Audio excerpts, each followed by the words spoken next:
يزال الخير حيا لا يزال إن في الدنيا سلاما ونستعينه ونستغفره ونؤمن به ونتوكل عليه ونعوذ بالله من شرور أنفسنا ومن سيئات أعمالنا من يهده الله فلا مضل له ومن يضلله فلا هادي له ونشهد أن لا إله إلا الله وحده لا شريك له ونشهد أن سيدنا وحبيبنا وشفيعنا وسندنا ورحمتنا ومولانا محمدا عبده ورسوله سيد الأنبياء والمرسلين وخاتم النبيين وعلى آله وأصحابه وأزواجه أمهات المؤمنين أما بعد فأعوذ بالله من الشيطان الرجيم بسم الله الرحمن الرحيم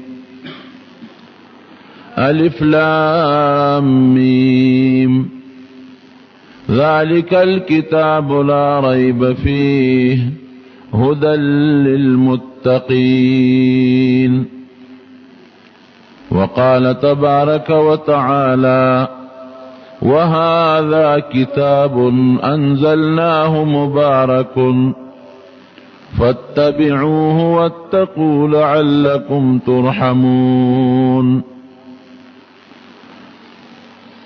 وقال تبارك وتعالى قل لو اجتمعت الجن والإنس على أن يأتوا بمثل هذا القرآن لا يأتون بمثله ولو كان بعضهم لبعض ظهيرا وقال رسول الله صلى الله عليه وسلم لو جعل القرآن في إهاب ثم ألقي في النار ما احترق وقال رسول الله صلى الله عليه وسلم أشراف أمتي حملة القرآن وأصحاب الليل وقال رسول الله صلى الله عليه وسلم خيركم من تعلم القرآن أو علمه وقال رسول الله صلى الله عليه وسلم من قرأ حرفا من كتاب الله فله به حسنة والحسنة بعشر أمثالها لا أقول ألف لام ميم حرف بل ألف حرف ولام حرف وميم حرف أو كما قال. درود شريف هو اللهم صل وسلم على سيدنا ومولانا محمد وآله وصحبه أجمعين. جناب صدر مجلس او زما عزتمند مسلمانان رونو، نن ستاسو په دغه جامع مسجد کې او په دې کلي کې چې دا کومه مبارکه اجتماع جوړه ده دا د قرآن شریف په خوشحالی کې جوړه شوې ده. زمونږ او ستاسو محترم رور جناب حافظ حاجی اکبر صاحب اللہ دے پا عمر کے او پا دغا کوششونو کے خیر و برکت واچے، داغی پا محبت او پا منا، داغی دا استازانو دا دوستانو دا معاونینو په مشورو باندې او په کوششونو د قرآن شریف یو څو ماشومان فارغ شوي دي او د هغې په خوشحالۍ کې مونږ او تاسو نن دلته جمع یو. رب العالمین دې د حافظ صاحب محترم او د هغه د ټولو ملګرو دوستانو معاونینو اساتذه کرامو شاګردانو زمونږ او ستاسو دا ناسته او دا کوششونه په خپل دربار کې قبول منظور کړي. زمارونو قرآن شریف د الله د عظمت یو لوی کتاب دی. زمونږ او ستاسو د هدایت لپاره الله نازل کړی دی او د قرآن شریف د لویې اندازه د دې نه لګي چې دا د پروردګار خبرې دي. ما یو ځای کې تقریر وکړو د قرآن شریف متعلق او ډېر باس مې په دې وکړو چې دا ډېر د عزت کتاب دی او د برکت دی. یقینا یو سړی ما ته رانږدې شو، قابل سړی و، داسې ایجوکیټډ، ما ته وی یاره مولانا صاحب دا یو ټکي وي ستا زما اړه ته پرېوت او په دې خبره زه په سوچ کې پروت یم. وی د قرآن شریف د عزت دپاره او د لویۍ دپاره دا یو ډېره لویه خبره ده چې دا د خدای خبرې دي. واقعي چې مونږ سوچ وکړو که زه خبرې کوم د خبرو د کوونکي نه د هغه د خبرو اندازه لګي. بعضې وخت کې یو سړی ډېرې ښې خبرې کوي او ډېرې هوښیارې خبرې کوي او ډېرې قابلې خبرې کوي، خو هغه سړی په معاشره کې لږ کمزوري، د هغه خبرو له څوک توجه نه ورکوي. او چې په معاشره کې یو سړی مالداري یا یو لوی افسري او یا د معاشرې یو معزز انساني، که هغه د خولې نه ګندم ودوړی نو خلک یې خبرې له توجه ورکوي. د خبرې قدر د خبرې کوونکي نه معلومیږي. نو دا د خدای خبرې دي. د الله عظمت د هغې انتها نشته چې خدای څومره لوی دی او څومره لوی ذات دی، د دې ټولو کائناتو خالق او مالک او پروردګار، او په ځمکه کې او د ځمکې د پاسه او په دریابونو کې او د دریابونو د پاسه او په اسمانونو کې او د اسمانونو د پاسه چې څومره مخلوق دی، د دې ټولو پیدا کوونکي او فنا کوونکي او ټولو له تربیت او رزق ورکوونکي ذات، د هغه د عظمت څه پته نه لګي، انتها نشته. نو چې د الله عظمت او لویي دومره ده، د خدای د خبر هم ډېره لویي او ډېر لوی عظمت دی. که مونږ لګیا یو مونږ وایو چې قرآن د عزت کتاب او د برکت کتاب، زما به څه خبرې او زما د خبرې به څه وزني؟ خپل رب العالمین وی وهذا کتاب انزلناه مبارک، دا یو کتاب دی مونږ نازل کړی دی الله وی، او د ډېر لوی برکت او د خیر کتاب دی. الله په خپله وی. نو چې خدای ورته مبارک او د برکت کتاب وی، دې نه اندازه ولګوئ چې دا څومره بهترین او د خیر او د برکت نه ډک کتاب. او ورونو برکت د قرآن شریف په یو جهت نه دی ګورئ. که یو سړی وایي چې برکت یې دا دی چې زه یاد کم، بېشک دی لوی برکت دی. علم یې خپل برکت، عمل پې خپل برکت، تلاوت یې خپل برکت، چې سترګو ته مخامخ ونیسي دی کې ځان له برکت، چې ښکلی کې دی بیل برکت، چې سینې پورې ونیسي دی بیل برکت، او چې بیا د عزت په خیال ولا الماری جوړه کې، رحیل ولا جوړ کې، رومال ته تو کې دی بیل برکت. یو جهت نه د قرآن شریف، لا محدود برکات د قرآن شریف، د شمیر نه زیات برکات، او د یو یو آیت او د یو یو حرف برکات، قسم دی که دی هم شمیرلی شي. زمونږ د کلي یو ډېر لوی عالم، تاسو به نوم اورېدلي لیدلي به مې، مولانا شمس الحق افغاني رحمه الله، دا د هغه نه مه اورېدلي دي. وی مکې مکرمې ته تللی وم، یو سړي دعوت وکړ، وی کتبخانې ته بوتلم چې زما کتبخانه وګوره، وی یو شان کتاب پکې پروت و په ټوله کتبخانه کې، یو کتاب. وی زه حیران شوم چې خدای دا کتابخانه کې دا کتابونه څومره ډېر او دا خو ټول یو شانتي دي، حالانکه یو کتاب یو شان 6 جلده 8 جلده 10 جلده 12 جلده بیا بل کتاب. وی ما ته تپوس وکړه چې دا ستا د کتابخانه کې دا کتابونه خو ټول یو سیز دی او یو نقش دی او یو شان دی. وی دا د قرآن شریف تفسیر دی، دا ټول یو تفسیر. نومې څه دی؟ حدائق ذات بهجه، د تازگی باغچې، تازه باغچې. وی ما د هغې خیري جلد را واغېسته چې ټول خو نشم کتی راشه دا خیري جلد وګوره چې دې کې څه لیکلي دي. 1400 جلده کې د قرآن شریف یو تفسیر، 1400 جلد. وی چې خیري جلد مې را واغېسته نو هغه چې چا مصنف لیکلی و هغې څه نوم واغېست خو ما ته نوم یاد نه دی. وی هغه لیکلي و په آخر کې چې زه یو حقیر او کم فهمه او ناتوان او ناقابل بنده د قرآن شریف دا پوټی غوندې خدمت مې وکړه، پروردګار تې راله قبول. تفسیرونه ډک، یو تفسیر ګوره د یو آیات نه په سونو مسلې علماو باسي. دا د قرآن شریف برکت نه کور کې اسې کې دی برکت، په سفر کې روان او ځان سره دی یوړه دی بل برکت. او مقصد د قرآن شریف تلاوت چې ته تلاوت کې دی په مقصدونو کې یو مقصد دی، هغې کې ځان له برکات.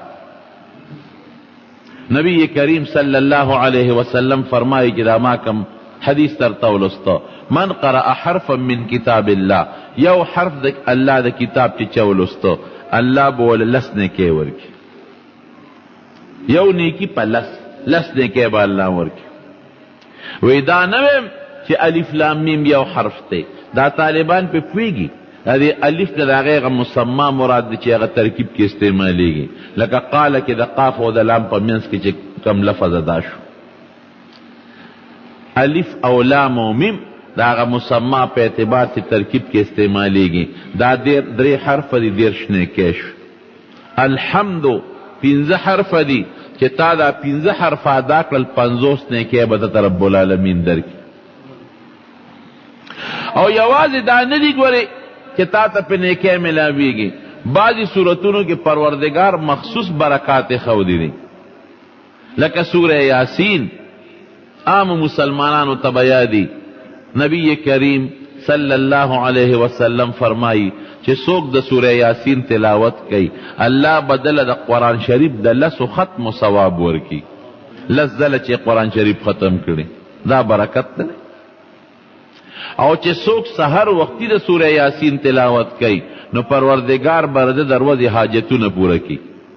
مونږ وایو که نه هلکه سی بجت مې دی، یو توایو دعا را لوکا، بل توایو دعا را لوکا، دا هم ښه خبره ده. د یو نیک انسان نه دعا غوښتل دا ښه شی دی، او د بل مسلمان نه دعا غوښتل دا ښه خبره ده. او د یو غایب مسلمان دعا د غایب دپاره پروردګار قبلی هم. لیکن حاجت نه پوره کیږي. رسول الله مبارک فرمایي چې سوره یاسین سار کې لولا، من قرأ یاسین فی صدر النهار خذیت حوائجه، چې دا صورت څوک سحر کې وي الله به حاجتونه پوره کړي. هلکه غریب ما او فقیر پیسې نشته، ډوډۍ نشته. حضور پاک وی صورت واقعه چې کم ځای لوستل کېږي او کم خلک یې لولي پروردګار به فقر او فاقه ختمه کړي. د قبر د عذاب نه یریږم او د قبر د تیرو نه یریږم. نبی کریم صلی الله علیه وسلم فرمائی تبارک الذی تلاوت کوا چې څوک د سوره ملک تبارک الذی تلاوت کوي پروردگار به د قبر د عذاب نه ساتي. صحابه کرام په لار روانو، یو ځای کې خیمه خښه کړې وه، چېرته زوړ قبر ولاندې دي ته پته نه وه چې دلته قبر دی. د لاندې نه د تبارک الذی تلاوت اورېده چې لاړل نبي علیه السلام ته الوې وی صاحب مونږ په یو ځای کې خیمه خښه کړه، مونږ ته دا پته نه وه چې لاندې قبر شته که نشته. بعضې قبرونه اوار شوي زمانه پرې ډېره تلي. وی لاندې م د صورت تبارک الذي تلاوت اورېد د ځمکې د لاندې. حضور پاک فرمایي هي المانعة هي المنجیه، وی دا صورت تبارک الذي دا چې چا لسته ممکن ده دی انسان په جون کې ردی تلاوت زیاد کړي.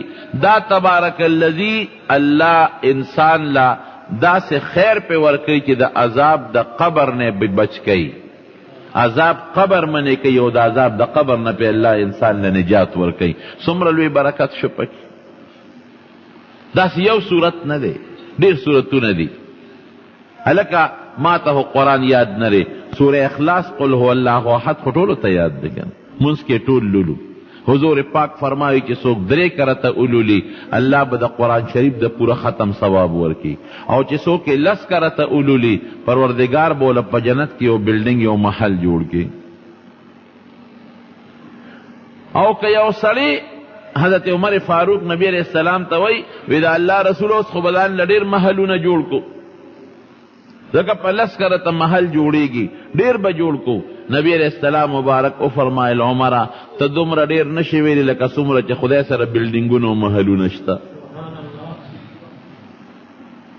او چې یو سړی 200 کرته اولولي سوره اخلاص 200 کرته لوستل څه دونه ګرانه خبر هم نه ده، ډیر زر لوستل کېږي. حاضر مسلمانان لکه لازم کې چې 200 کرته به انشاءالله لولې کې خیر ساسو فایده ده ورکې.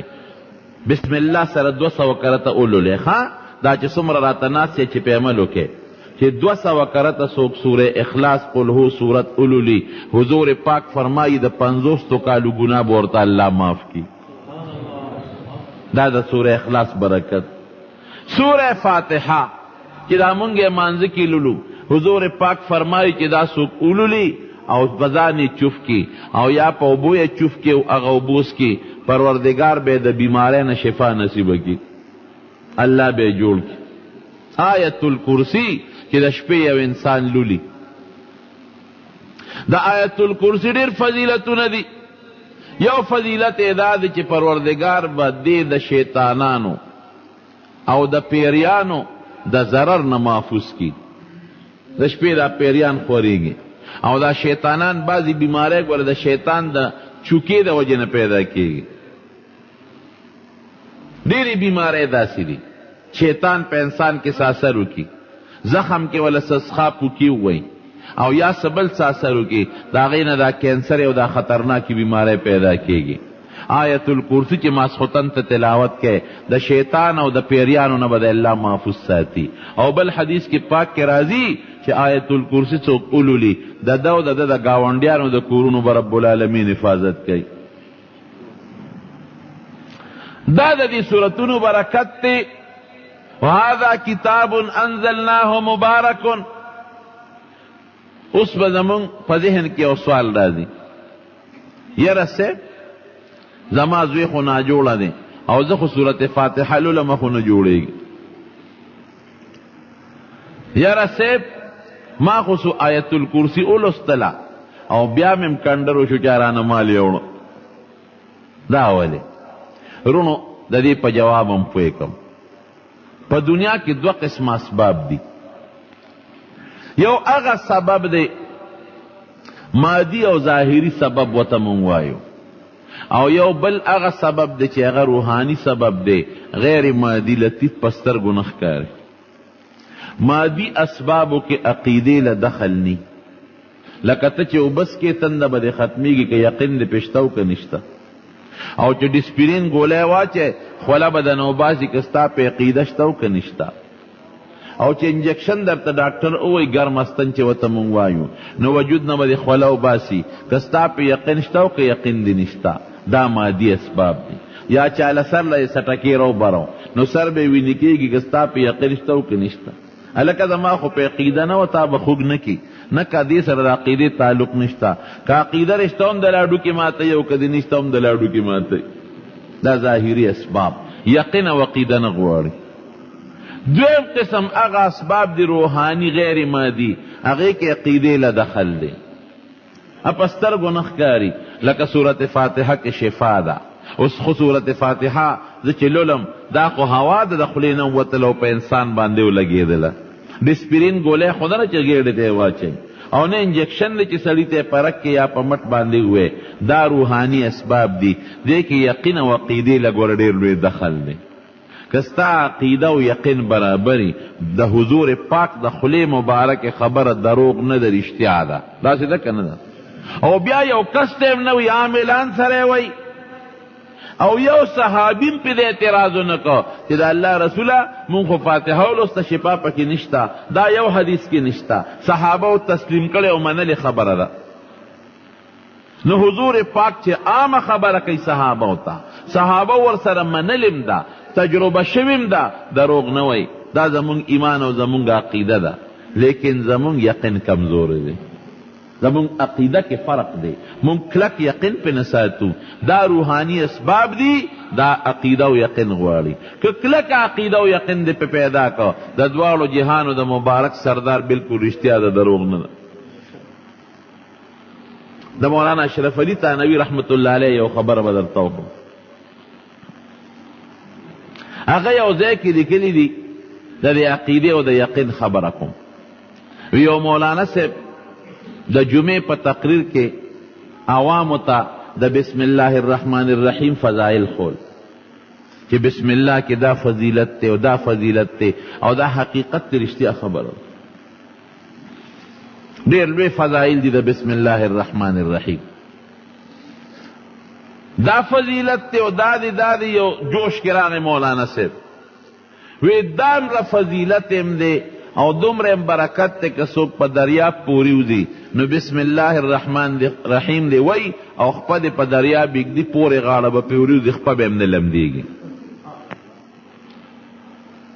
په دې مجلس کې یو بانډیسي ناستو، ابه د جمعې مانځله چې راته نو په دریاب به په کشتۍ کې راته، نو کشتۍ له به پیسې ورکوي، د هغه زمانې یا 98 روپۍ. هغه چې دا خبره واورېده مولانا صاحب دا دې راته مخکې ولې نه وي؟ نه خو بلا پیسې ما نه مانډګي واغېستې چې دې طرف نه ځم هم پیسې اخلي او چې د هغې طرف نه ځم پیسې اخلي. نو تا راته بسم الله دم د سره مونږ ته دې نه ښه ښه راځه چې اوس دې وښه اوس هم ښه ده، وروستو پیسې خو به بچت شي که چې مونځ یې کړی دی او دې دریاب ته نږدې شوی دی. وی بسم الله الرحمن الرحیم او خپې ښودې د واقعي خپې لمده شوې نه را پورې هغې طرف ته دې پورې وته.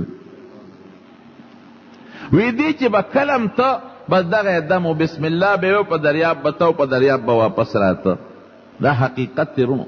دا خدای پاک یو کمال پیدا کړي، یو انسان له خدای برکت ورکی یا بعض الفاظو له پروردگار برکت ورکی. حضرت سعد ابن ابي وقاص رضی الله عنه د عمر فاروق رضی الله عنه زمانه کې د ایران د فتح د پاره ولېږوي د لاړ شه او د کسرا د ایران بادشاه په هغه حمله وکړه. دی چې لاړ ډېر لوی لښکر دی ورسره. د ایران بادشاه کسرا پوه شو چې دا خو د مسلمانانو لښکر دی او دا خو په مک ونه دی. نو هغه ټولې کشتۍ راغونډې کړې او هغې وسوځولې. زه کشتۍ مې ختمې کړې نو دا خو ډېر لوی دریاب دی، په دې به دوی څنګه راځي؟ لاره خو پول شته نه او دومره جوور دریاب چې دا سمندر دریاب یو حصه ده، په دې به دوی راځي څنګه؟ ښه بېغمه ناست و.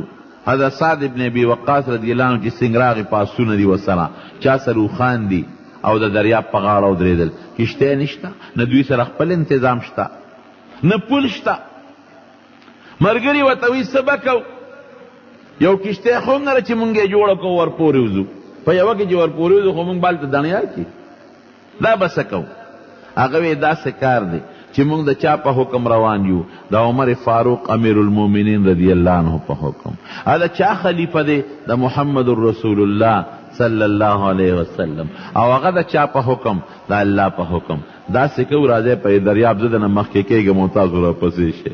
دا مې امید او یقین دی چې خدای به زمونږ حفاظت وکړي. اتې مخکې شو وی ای دریابه مونږ ستا د پیغمبر د خلیفه په حکم روان یو او ته د پیغمبر د رب په حکم روان یو چلیږي. مونږ ستا د پیغمبر د خلیفه د حکم تابع یو، ته د هغه د رب تابع یې. مونږ جهاد کوو پې ورلو چې اصل پونده ورکړه. دا ګورې یوه خبره نه ده، تاریخي قصه ده، دا مضبوطه خبره ده. د حضرت سعد ابن ابي وقاص رضی الله عنه ټول لښکر سره د اسونو اوښانو په دریاب پورې وتل او د اس سوم هم په اوبو کې لون نه شو او کسرا بادشاه له مضبوط شکست ورکړ. او د هغه د لاس چې کوم خاص سامانو دا هغه تاج او دا هغه بنگړي هغه حضرت عمر فاروق له مدینه شریفې ته ولېږل. یو اوږده تاریخي واقعه ده.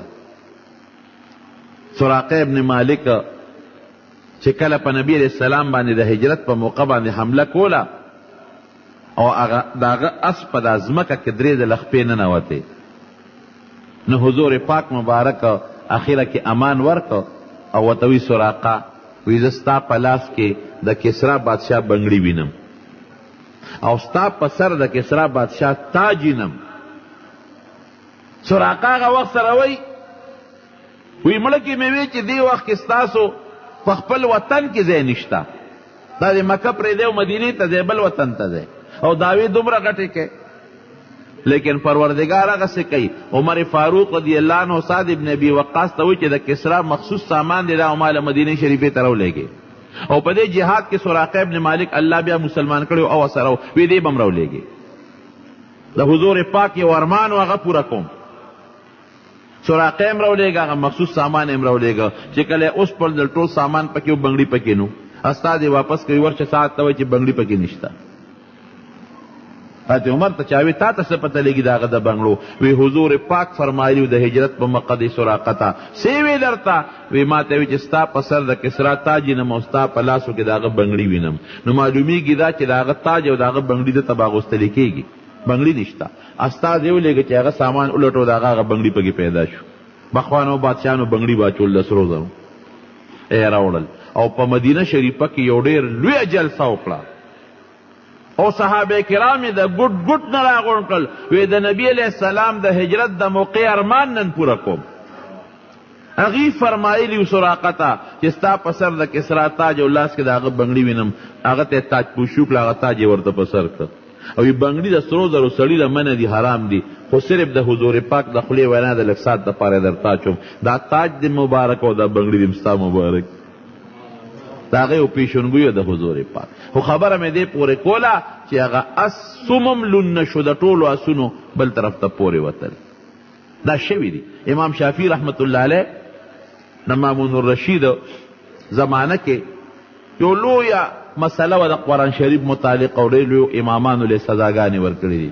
امام شافعي صاحب ته وی موږ سره مناظره او بحث وکړه، ډېر زیات هوښیار و. هغه لاړ او د دریاب د پاسه وی زما مناظره به د دریاب د پاسه کېږي، زه هم په دریاب جانماز غړم کېنم به پې او ترې د خپل معتزلي ملا م راولې چې ما سره په دریاب کېني، هلته به خبرې کوو. هغې نه خو هغې یارېدل، وی دا چېرته کېږي؟ د مارونو هغه حضرت بانډیسي به ته او بسم الله به وې او په دریاب به پورې وته او بسم الله به په دریاب به را پورې وته او خوشحاله. مولانا صاحب خره ډېره موده پسې راته دم وخو، خو بیا هم ښه ده، د ډېرو پیسو نه بچ شوم. مولانا اشرف علي صاحب لیکي یو ځل یې د مولانا صاحب د دعوت وکړو. مولوي صاحب ما سره به ځې ډوډۍ به را سره خورې. ډېره ښه خبره چې ورسره روان شو، دریاب له ورسېدل، نه مولانا صاحب ودرېده، چا چې ورته را دم په جومه کې خوړلل. بانډیسي ورته وي مولوي صاحب راځه که نه؟ وی کوم خوا؟ په دریاب پورې وځو که نه؟ نو صبر وکړه چې کشتی خو راشي که نه؟ نه مولوي صاحب تا چې ما ته هغه دم خولی و، زه خو هغه بسم الله ویم او دې طرف نه م پورې وځم او د هغې طرف نه م پورې وځم، دا دم تا راته خولی دی او خپه مې م نه لمدېږي. مولانا صاحب ورته وایي مونږ غر کې که زمونږ په سر دی چې د پیسې اخېستې دي، ما ته لوبه جوړه کړې ده. نه نه دا دم خو راته تا خولی دی. نه نه یاره دا خو آصف مونږه ویلی دی. نه نه ته راځه زه مخکې کېږم. ښه ته مخکې شه چې بانډیسي بسم الله وي او مولانا صاحب یې د لاس نه نیولې دی، اپې نیغ روان دی. دیم پوه شو چې وایي واقعي کمال خو پکې شته. بانډیسي مخکې دی، ملا صاحب یې د لاس نه نیولې دی، هغه نیغ روان دی، د خپې ورور وړه چپې په پورې ایسته ځان سره. دم خولی چا دی چې چا خولی دی د هغه یقین او عقیده برابره نه ده، اپې نشي تللی. چا چې اورېدلی دی اگر که بانډیسي دی د هغه یقین او عقیده پې برابره ده، هغه پې د پاسه نیغ پورې وځي. زمونږ په دې علاقه کې یو سړی اوس مړ دی، خدای دې وبخي، هغه سره یو اجازه وه. دا زما چې شمدید خبره ده، د دې جومات خبره ده، هغه سره یو اجازه وه او هغه اجازه داسې وه چې هغه به زمونږ باباجي له راته د هغه د دې کونډو بیماري وه، نو هغه له به یې هغه خپې دمولې، نو هغه به لور سور که اوس مړ دی د دې حاجي صاحب دی د دې حاجي آباد د دې حاجي صاحب دی په مریدیه کې سید احمد شاه نوم په مردو هغه به دا چلو که چې لور به سور که او داسې به سور که چې دا رنگ به بالکل بدل شو بیا به هغه لور راواغېشت او په دا جبه به داسې ومږه په خدای یقین کو زمونږ مخ کې او دې جبې به داسې لوخړې ووالې یو سرخ به یې وکړ بیا به هغه لور راواغېشت په دې پونده به یې مږه او دې پوندې به یې لوګي کول هغه پونده به یې راواغېشته او زمونږ د باباجي په دې پونډۍ به یې کېښوده او هغه به ورته ملاستو ما باباجي ته ویې مې تا په دې کونډۍ چې دا خپه کېږي نو څه تکلیف شته وی دومره زور راکوي لکه چې زما په دې وجود کې دا اور را دننه کړي او یو ورځ پس بیا د هغه کونډۍ نه بیا هغه اوبه روانې شوې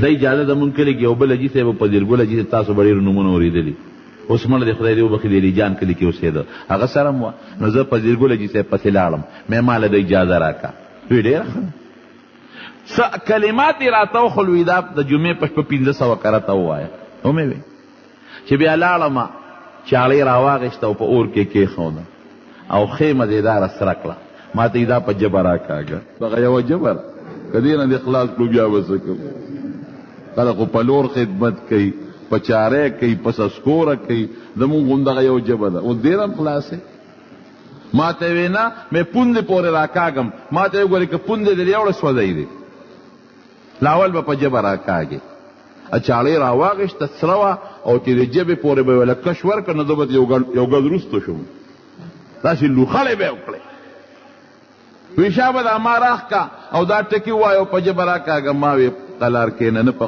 قرآن کې شته چې په ژبه چړې راکاږه او نه په حدیثو کې شته وی ته دم زده کې مې دم زده کوم خو ژبه باندې چېرته راکاږم زما هغه یقین نه مې شو راښکې مې نه شم راښکې مې په پونده راکاږم ځکه کش یې ورکړه خو پونده علاج به وکړو ژبه وسولېده نو دې سره به څه کوو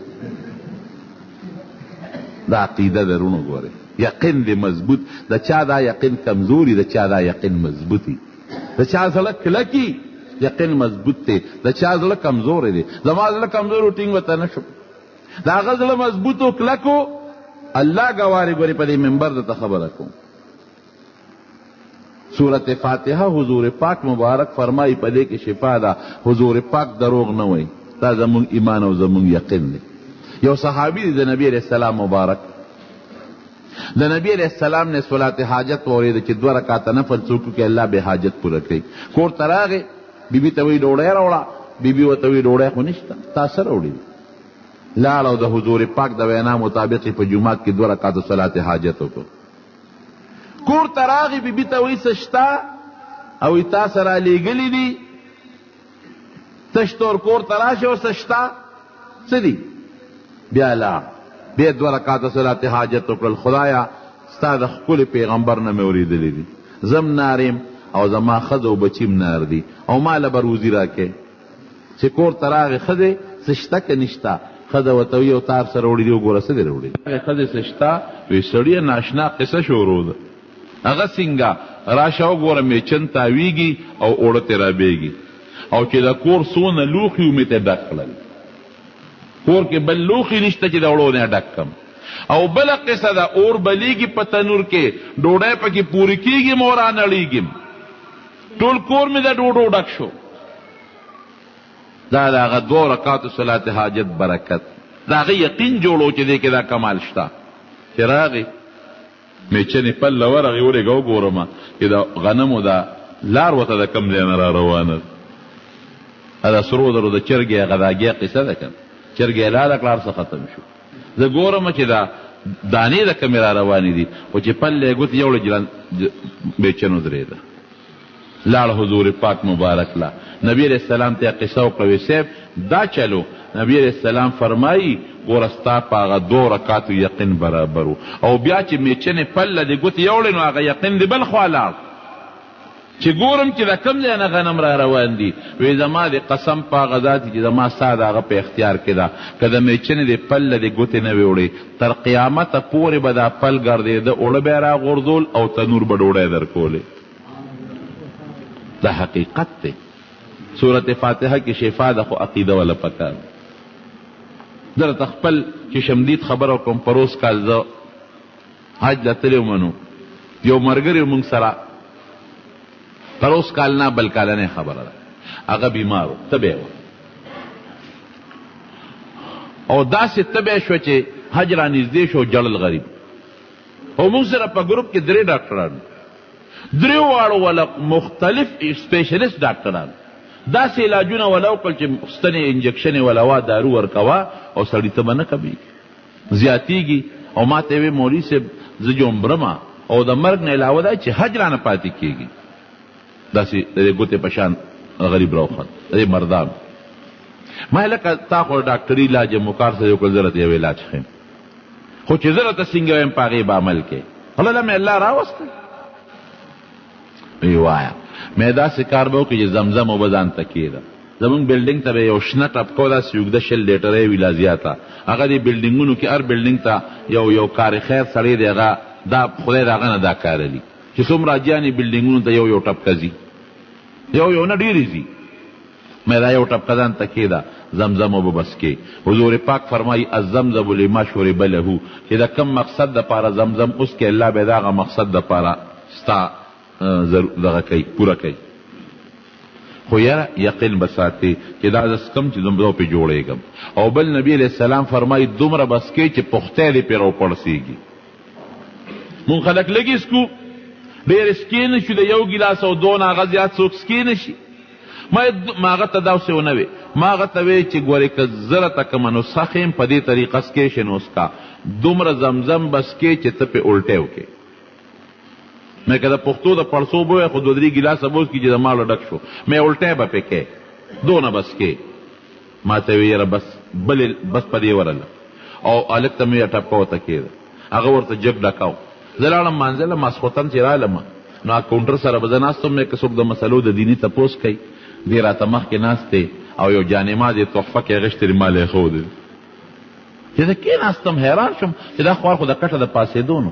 مې لکه څنګه شوې ما ته خدای جوړ کړم مې په څه ټیک شوې ما ته ویم په هغه زمزم وی دومره مې اوسکلې دومره چې الټی رالی او ډېر زیاتې الټی مې وکړې او په الټو کې رانه دا ګندونه پرېوتل دوباره مې بیا وسکلې وي تا یو ځل ویلې وی ما دوباره وسکلې بیا مې الټی کړې او په درېیم ځل مې بیا وسکلې دونه مې وسکلې چې بیا الټی رانلې وی حقه چې پاسېدل یم دا د وي حرم کې به د ماسخوتن مونځ مو کوراله دا سړی م درته خولی شو او بله حواله در کوم زما یو دوست ډاکټر بخبیلن د مردان تپوس ته وکړې هغه ماته ما په مولانا صاحب یو بل تجربه وکړه په زمزم یو سړی سلسل البول و متیازې چې ته زیاتې ځي باید سړي متیازې نه ټینګېږي متیازې بیږي نو اوس متیازو والا له خو چې اوبه ورکوې خو نورې زیاتېږي که علاج به ضد شو متیازو والا له ته اوبه ورکوې نور زیاتېږي مې چې زمزم وسکه او ایستا هغه طریقه مې ورته وښوله چې وروره دونه بس کې چې الټی پې وکړې ما ته یې ورشه وګوره هغه بیګ یې د متیازو غورځولې دی نیغ روان دی حضور پاک او الله دا زمونږ یقین دی زه به م دروغ وویم ته به م ووې بل سړی به موی دروغ لویه ګناه ده خو دا زمونږ ایمان دی د عقیدې خبره ده اسې خبره نه ده چا صفت نه کوو د عقیدې خبره ده چې خدای او د خدای رسول دروغ نه وایي نو حضور پاک فرمایي چې سوره یاسین سارلو الله به حاجت پوره کوي حضور پاک فرمایي سورت فاتحه په دې کې شفا ده سورت واقعه دا چې یو سړی لولي الله به فقر او فاقه لرکوي او تبارک الذی چې یو سړی لولي د قبر د عذاب نه به الله خلاصوي دارنګې ډېر صورتونه دي او د هغې ډېر فضیلتونه دي نو د قرآن شریف په وینا کې په خدای قسم ډېر لوی برکت او ډېر لوی خیر دی مزه پکې څومره ده خوند یې څومره دی قاري صاحب چې اوس تلاوت کو سیف الله قاري صاحب څومره خوند یې کو او قاری عبدالباسط صاحب کیسٹ چې تو لګې څومره خوند کوي یو خشته قاری او حضور پاک مبارک چې به د قرآن شریف تلاوت کو الله اکبر چې د مکې کافر به ورته ودرېدل او غوږ به ورته ایښوده نو دې کې به خوند او لذت وکړه الله دې مونږ او تاسو جنت ته بوتلی کړي احادیثو کې مرادي او قرآن شریف کې مرادي جنتی لبا اللہ پا جنت کے ہر سور کی چردڑ کی تیریگی ولهم فيها ما تشتهي انفسهم ولکم فیها ما تشتهی انفسکم ولکم فیها ما تدعون. داسې دی اړه چې د څه غواړې هغه به الله درکوي.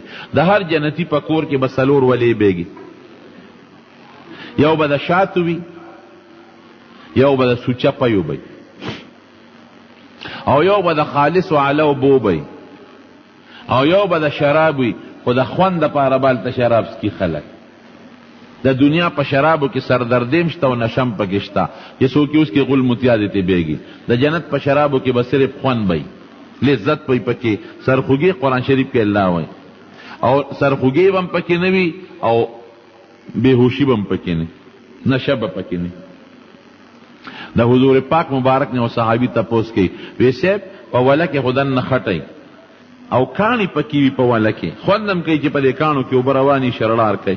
د جنت په دې ولو کې شته او هغې کې به کاڼي وي خو هغه به زمرود او یاقوت او مرجاني، او په دغه وله کې چې کومه خټئ هغه به مشک او عنبري. یو صحابي تپوس کوي، وی صاحب په جنت کې دوړه شته؟ وی او خو د جنت دوړه به زعفراني الوزي خوشبویي به کوي. یو بل صحابي تپوس کوي، وی صاحب په جنت کې کر کرونده شته، غنم به پکې څوک کري، جوار، هر قسمه تپوسونه صحابه کوي. وی او وی یو سړی به د الله نه غنم وغواړي چې خدای اړه مې شوی دی زمیدار بابا بی غنم کرم، الله به تخم ورکړي ځمکه به ورته وښیي، دی به تخم وکري. وی هغه تخم به د رب په سترګه کې زرغونم شي، لوبم شي، او هغه به دانیم شي، او لکه د غرونو په شان غنم به تې ودرېږي. الله به ورته وایي چې واله بني آدمه کمبخته پیسه هم نه مړېږي، تیاره ډوډۍ درته میلاویږي او تیار خواکونو بیا هم غنم غواړئ. کټ کې به ناست دی چې کومې میوې ترې زړو شي، میوه به څانګه راښکته شي او د خولې له به دې راورسي. نه پې دوړه شته خوره، نه پکې څښا ځای شته چې د چاته دی د دوکاندار نه دی غشتې نیمه به غورځئ او نیمه به خورئ، دا پکې نشته. او نه پکې دننه هډوکې شته چې ورېږه هډوکې مې د په مری کې وننښلي، او نه پکې دا شته چې دا میوه او دا به راله خېټه خرابه کړي او له دې نه مې پرهېز دی او بلډ پرشر مې دی او د زړه بیماري مې دی او شوګر مې دی، دا قصې دی هلته نشته. ټول به په روغ صحت الله دې بوتلی کې، د چا به بیماري نه، د چا به پرهېز نه، نه پکې لوږه شته او نه تنده شته. نو خلک به دا خوراک سله خوري، دا به د خوند دپاره خوري، لکه سړی په ډوډۍ موړ چې او د هغې نه پس هم میوه خوري، او په تندې مړی تندې نی او بیا هم د خوند دپاره شربت څکي. د جنت خوراکونه اوبه چې خلک استعمالوي د لذت او د خوند دپاره به د موړوالي دپاره نه هلته نه سړی اوږې کېږي او نه تږې کېږي. او چې سړی ډېره موړ شي یو اګرمې به وکړي بیا به ضرورت محسوس کړي. او د دې وجود نه چې دلته خوله وځي څښا بینتې دي، په جنت کې چې د نه په وجود نه خوله وځي هغه به خوشبویي کوي. بیبیانې به خدای دې جنتیانو له ورکړي، کم از کم 2 یا بیبیانې، او دا خپلې ښځې به سردارانې وي. د دنیا دا ښځه به ستا د جنت د حورو سردارئ. ما په ترجمه کې دا وی، یو سړي راته وی صاحب د دې بلاګانو نه به هلته هم نه خلاصېږو، دا به راسره هلته مي مې دا به هلته بلاګانې نه وي، دا به هلته نیکانې او صالحات به دا به پاکې وي. ته عبادت کې ته جنت ته ځې، ولې دوی به دوزخ ته ځي؟ څه دوی به هم جنت ته ځي که نه، ښځې به در سره دا به د هغه حورو سردارانې به، او دا به خشته ښځې مزېدارې به شي، عربا اترابا، ستا هم زلف وی هم زلف، او هره ښځه به د هر وخت پیغلی نوې واده شوې. او حدیث پاک کې راځي وی دومره خشته و خوبصورته به چې د وجود دننه نلې به د بار نه ښکارېږي، او کم سرپیچک او لوپټه چې په سري د هغې قیمت به دنیا او چې دنیا کې څه دي د هغې نه به بهتري، او کمه خوشبویي چې پورې کوي د یو نوک برابر خوشبویي په دې نوک چې څومره راځي، که دا دنیا ته راله د خوشبویۍ نه به څوک ژوند تېر نه کړي. او که یو جنتي ښځې دنیا ته خپل مخ راښکاره که د انور او د سپومۍ رڼا به ورته بیا نه ښکاري. دا د جنت خوشحالی بی. جامې به راته څنګه میلاویږي؟ د انارو په شان بوټې بی، انار به ترې روشوکې، څه به د خوراک دپاره یې سره جامو دپاره چې ټس ورکې په منځ یې نیم کې دننه به د ریخمو جوړه ترې روځي، او ستا په وجود فټ جوړه شوې، دا نه چې لستوڼی اوږد دی او ګریوان یې تنګ دی او ارت دی او پرتوک خو یې راله بل شان جوړ کړی دی، د ټولو جنتیانو یو شان وجود، یو شان قد، یو شان جامع اعلی مزیدار درې خم و خشته. خدای دې زمونږ او ستاسو نصیب کړي.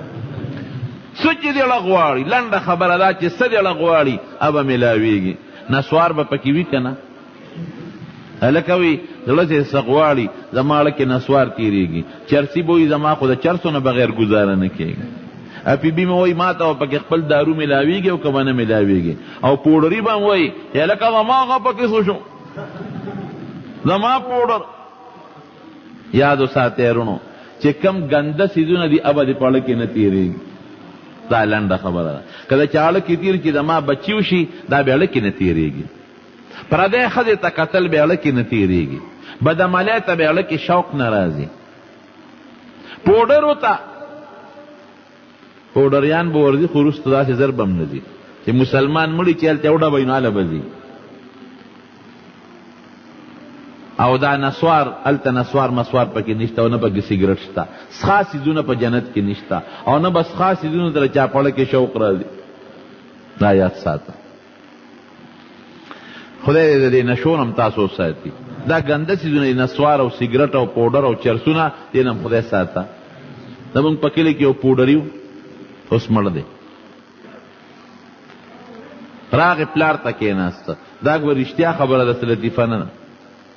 بابا دا کټ دله چا سوري ته کړی نه دی؟ هله را په اوږه شه چې دا کټ دله سوري ته کم. پلار یې شکر نوستل چې نن مې شکر دی بچي تپوس وکړو چې دا کټ مې سوري ته کوي. دا په شی کو او په درشل یې کېنو بابا ورېږه چې کټ دله سوري ته کم. شی په درشل کېنه او کټ یې نیغ یوړو بازار کې خرڅ کړو.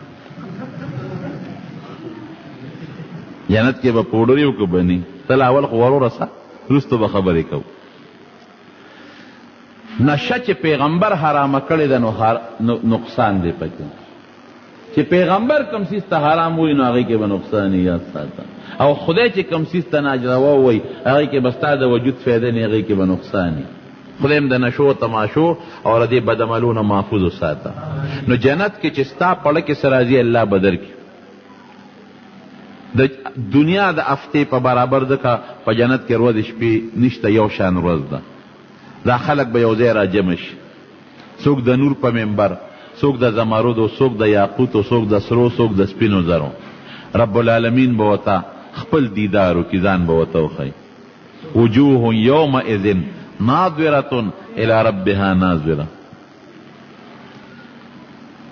چې دوی د الله یو سیکنډ دیدار وکړي، یو سیکنډ د سترګې د رب برابر، نو د جنت د او یو زرو کالو خوشحالۍ به تېرې شي.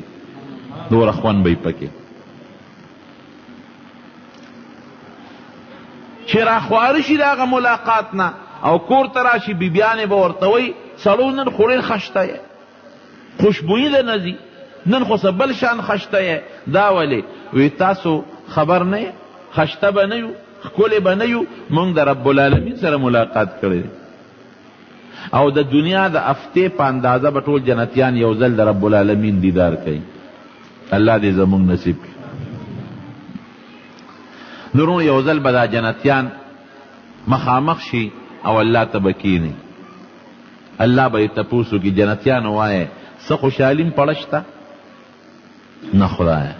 وګورئ سوچ وکړئ څه ارزو شته تمنا؟ خدای چې څه غواړه میلاویږي. ډوډۍ، اوبه، بیبیانې، ستا دیدار پکې کم هم میلاویږي. نه یو نعمت پاتې دی، هغه نعمت لا تاسو ته نه دی میلو. خدایه به څنګه سوچ وکړئ، تمنا وکړئ، زموږ ذهن کې نه تېرېږي. الله به ورته چپ شي، غوږ کېږدي. نو پروردګار به په خپل شان لایقه د قرآن شریف تلاوت ورته شروع کړي. جنتیان چې ووري د دې نه مخکې چې د جنت څومره خوشحالۍ دي به تېرې شي. او رښتیا چې تلاوت د قرآن شریف او د پروردګار د طرف نه اواز د الله. او زه پکې طالبانو ته کله یم چې بیا سورت رحمان وایي چې څونه خوند به کوي. ښه دی کې یو بله نکته اوس ووره. قرآن خو په مونږ ته نازل دی که نبی علیہ السلام ته. حضرت ابراهیم علیہ السلام د پاره نور صحیفې وي، آدم علیہ السلام د پاره نور، موسی علیہ السلام د پاره بل کتاب، داود علیہ السلام د پاره بل کتاب. زمونږ د هدایت لپاره نازل. لیکن په جنت کې جنتیان خو د آدم علیہ السلام زمانې نه واله تر قیامته پورې به ګورې د ټولو امت تا ټولو جنتیانو ته که د آدم علیه السلام امتیان دی او که د ابراهیم علیه السلام او که د نوح علیه السلام ټولو ته به رب العالمین د قرآن شریف تلاوت اورئ دی خوند دی رونو اورېدو کې څونه خوند وهذا کتاب انزل الله مبارک او چې د یاد پوته حافظ جوړ شوی دا څونه برکت حضور پاک فرمایي لو جعل القرآن في إهاب ثم ألقي في النار محترق که قرآن شریف په یو سرمن کې بند او بیا دا سرمن اور کې وغورځي سوځېږي بنه دا طالبان په موږ سوال کوي چې قرآن شریف په اکثر خلک تعویز کې او په سرمن کې بند کی هغه اور ته غورځي سوځېږي نورونو احاب په عربی کې د کچه سرمن ته وایي د انسان دا سرمن د دباغت نه مخکې چې دا کچی او د نار نه د جهنم اور مراد دی نو که قرآن شریف د انسان په سرمن کې برکې او د انسان یاد کی حافظ شي او دی د جهنم اور ته غورځي نو دی بس وځيږي نه او بل حدیث کې راځي اشراف امتی حملت القرآن و اصحاب الليل وی زما په امت کې دوه ډلې دي چې دا ډېرې بهترینې دي یو هغه خلک چې د هغوی په سینو کې د الله قرآن پروت دی او یو هغه خلک چې د شپې پاس یو خپل رب ته په سلګو سلګو جاړي خو یاره چې قرآن سرمن کې بند شي سینې ته کوشي په خولې نه ګورې ځکه نبی علیہ السلام فرمایي په آخره زمانه کې به یو قومي یقرؤون القرآن لا یجاوز حناجرهم قرآن به په ژبه لولي لاندې به نه کوزېږي په ژبه به یې پړه کې بني نو خدای دې قرآن زمونږ اندامونو زمونږ له تکوس کړي خیرکم من تعلم القرآن او علمه حضور پاک فرمائی تاسو کې بهترین انسان هغه دی چې قرآن د بل نه زده کی یو روایت کې وعلمه بلکې او علمه یې بل توخی یې زده کی یې بل توخی او چې دا ما کم آیت تاسو مخکې ولسته دو آیتونه د قرآن شریف کې یو ځای کې هدل للناس دی چې قرآن شریف د انسان د پاره هدایت دی او دې ځای کې راځي سورۃ بقره په اول کې چې هدل للمتقین څه مطلب چې عام انسان د پاره د هدایت ذریعہ ده خو چې د انسان په عمل وکړي او د هدایت سرچشمه وګرځي نو بیا ردنه الله متقی جوړي پرهیزګار ته جوړيږي که اساس قرآن شریف راوالي او دې خپل سینې پورې پیوس کی قسم دې دام د ثواب ذریعہ ده پدیم الله ثواب ورکړي ډېرې کشته خدای پاک د قرآن شریف د برکت نه د غر کېدو نه بچ کړي دي او په اخباراتو کې اکثر راځي اکسیډنټ وشو او یو سړی چې هغه سره قرآن شریف په خدای بچ کړ بار بار راځي او ډېر کورونه چې په اور ولګي پروردګار د قرآن شریف د برکت نه د اور نه محفوظ کړي او ډېر کورونه په زلزله کې خدای د قرآن شریف د برکت نه محفوظ ساتلی دي نو قرآن شریف د پاره دا کافی ده چې دا د الله خبرې دي او د یو عظیم پیغمبر د امت لپاره او په یو عظیم پیغمبر محمد رسول الله صلی الله علیه وسلم او د یو عظیم فرشته چې حضرت جبریل علیه السلام دی د هغې په واسطه رب العالمین نازل کړی د رمضان په ډېره عظیمه مبارکه میاشت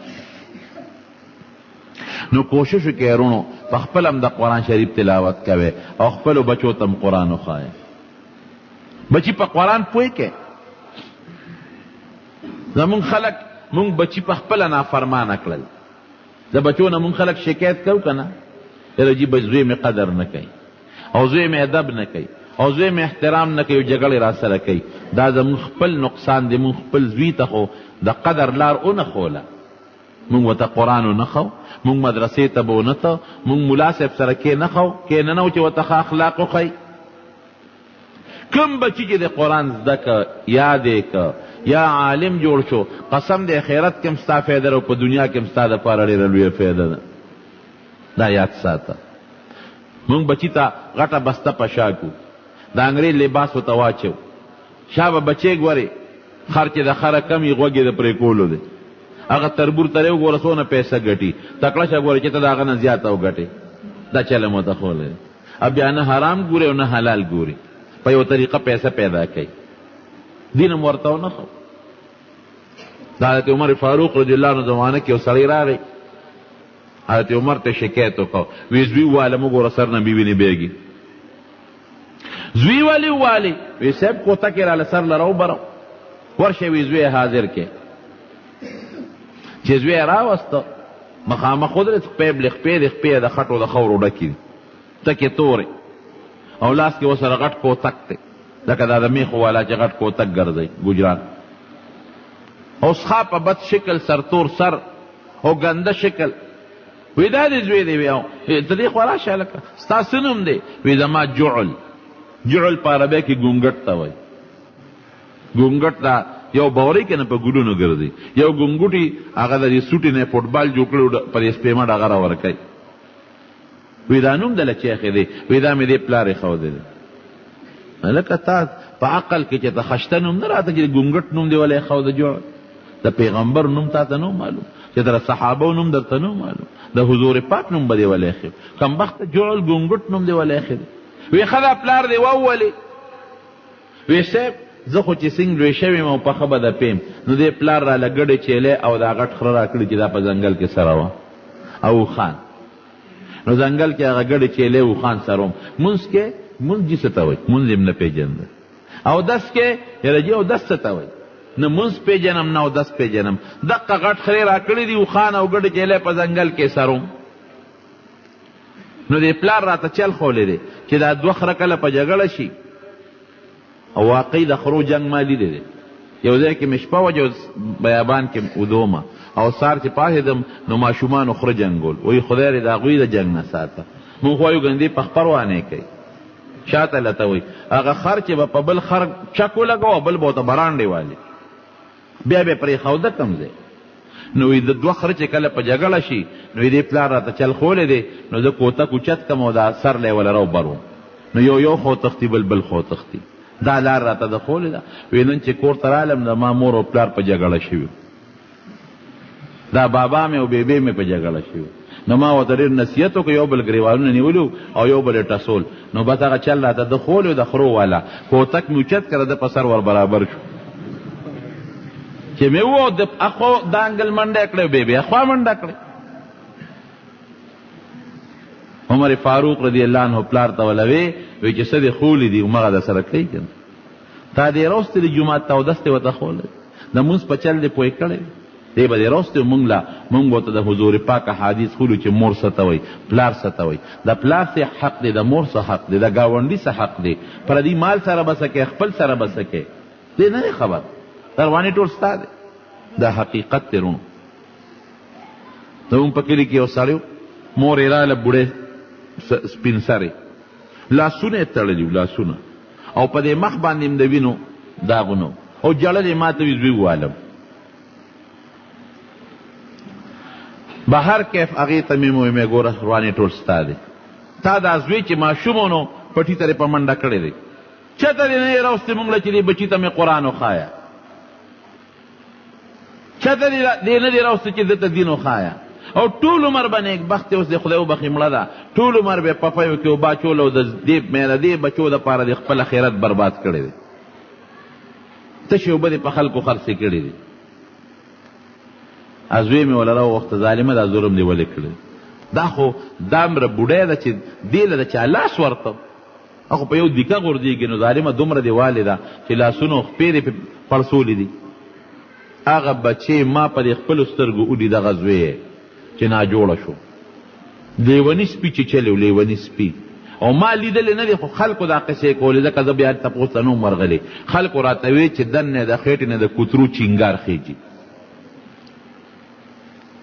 نو ټیک ده که اولاد د مور پلار نافرمان یې هغې له الله سزا ورکوي خو غلطي د مور ده چې قرآن یې ورته نه دی ښولی دین یې ورته نه دی ښولی نو بچو ته قرآن وښایې قرآن ورته یاد کې قسم په خدای په دې ممبر مې ته قسم وخوړه چې دا ستا فایده ده حافظ صاحب حسین علي صاحب مولانا صاحب چې د قرآن شریف تلاوت کوي د دې ثواب بچا ته رسیږي مولانا احمد علي جان صاحب مرحوم رحمه الله ته رسیږي که نه به رسیږي صفا خبره ده که دی چې څومره تلاوت کي د هغه ورسره حصه ده د ده والدې صاحب حصه ده ولې هغې ورته کښېنولی تا بچې چې تلاوت کوي ته به په قبر کې پروت یې فایده به تا ته رسیږي ته به په آخرت کې پروت یې دی به تلاوت کی فایده به در رسیږي نو بچو باندې قرآن یاد کې قرآن علم پې وکې د قرآن شریف تلاوت پې وکې، جومات ته یې راولې، دغه ستاسو فایده ده. بهر کیف خوش قسمت یې تاسو، ستاسو په جومات کې د قرآن شریف خدمت کېږي، او شکر دی ستاسو په دې کلي کې د قرآن ډېر لوی خدمت روان دی. ډېر هلکان حافظان شو، ډېر هلکان عالمان شو، او ډېرو بچو ته د قرآن فایده ورسېدله. دا د الله فضل دی. خدای پاک دی دا کلی، دا محله، دا جومات په قرآن او په دین باندې آباد کی، او د حضرت حافظ صاحب محترم په عمر کې د په دې پویه کې او په دې سایه کې د رب العالمین نور خیر او برکت واچوي. او دغه ماشومان چا چې د قرآن په رڼا باندې روښانه شوي دي، الله دې خپل والدین ته نیک عمله صالحان لوی کړي. الله یې د آفتونو مصیبتونو